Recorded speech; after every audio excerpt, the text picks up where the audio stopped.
جب امام کسی کی کوئی بات نہیں مانتے، توجہ کرنا، جب امام کسی کی کوئی بات نہیں مانتے تو سیدہ زینب کھڑی ہو کے کہتی ہے بھیا یہ کر لو، بھیا یہ کر لو، بہن کی کوئی بات نہیں ٹلتی۔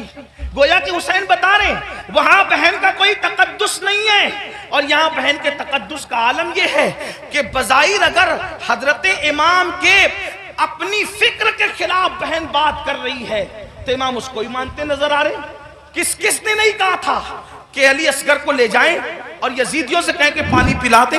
امام نے سب کو منع کیا، لیکن جب بہن آئی اور بہن نے کہا میرے لیے چلے جائیں، میں کہہ رہی ہوں آپ چلے جائیں، تو مورخین لکھ رہے ہیں بہن کی بات مان کر امام یزیدیوں کی طرف جاتے ہوئے نظر آتے ہیں۔ حالانکہ یہ امام پاک رضی اللہ تبارک و تعالیٰ کی شان ہے کہ یزیدیوں کے ہاتھوں سے ان کے شہزادہ والا تبار نے پانی نوش نہیں فرمایا، وہ تو شہید ہو گئے۔ لیکن آپ سے پوچھتا ہوں بہن کے بارے میں امام علی مقام کا حال یہ، بیویوں کی موجودگی میں قیادت کا جھنڈا خاندان نبوت کا کسی کے ہاتھ میں دیتے ہیں، بیٹیوں کی اور بیویوں کی موجودگی میں اس کو بہن کہتے ہیں۔ بتاؤ امام تو بہن سے اتنا پیار کرتے ہیں، ہمارا اور آپ کا بہنوں کے ساتھ کیا تعلق ہے؟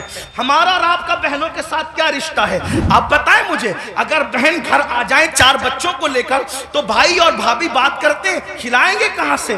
حیرت کی بات یہ ہے جس قوم کی سوچ فکر حسین سے اس قدر گر جائیں، پھر کیا اس قوم کے لیے یہ نہ کہا جائے کہ وہ نام کے لیے تو حسینی بنی ہے لیکن افکار کے اعتبار سے وہ کہیں نہ کہیں یزیدیت کا شکار ہے؟ میرے آقا صلی اللہ علیہ وآلہ وسلم کے دیوانوں جانتے ہیں بہن کا مقام کیا ہے، بہن کا مرتبہ کیا ہے، اور یہ اللہ کے رسول علیہ السلام سے سیکھا۔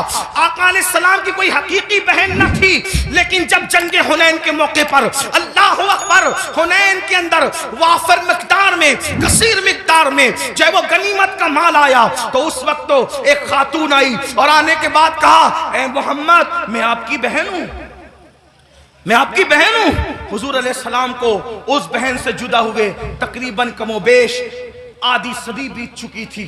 اللہ کے حبیب علیہ السلام نے کہا تم میری بہن ہو، نام کیا ہے؟ کہا میرا نام شیمہ ہے، میں حلیمہ کی بیٹی ہوں۔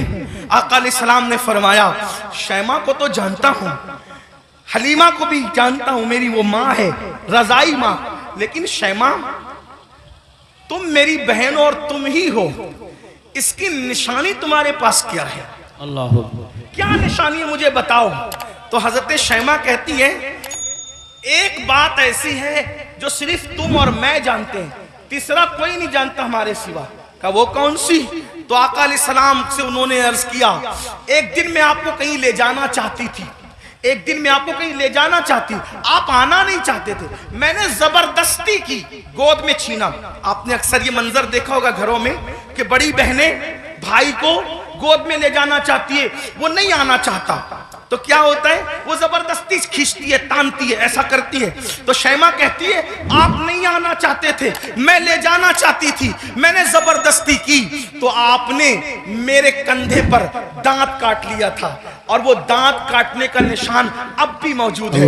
حضور علیہ السلام نے یہ سنا تو اتنا ہنسے اپنی شان کے مطابق کہ حضور علیہ السلام کی داڑھیں نظر آئی، اور پھر جب یہ ثابت ہو گیا کہ شیمہ یہی ہے تو آقا نے فرمایا اے میرے صحابہ، شیمہ کے سسرال کی بکریاں، بھیڑے، اونٹ، گھوڑے جتنے غنیمت میں آئے ہیں، چونکہ یہ میری بہن ہے میں اس کو واپس کرتا ہوں، تم لوگ بھی واپس کرو۔ سبحان اللہ، نعرہ تکبیر۔ فرمائے بہن کا یہ اکرام ہے، حالانکہ وہ حقیقی بہن نہیں ہے، وہ حقیقی بہن نہیں، رضائی بہن ہے۔ اکرام دیکھو، احترام دیکھو ہمارے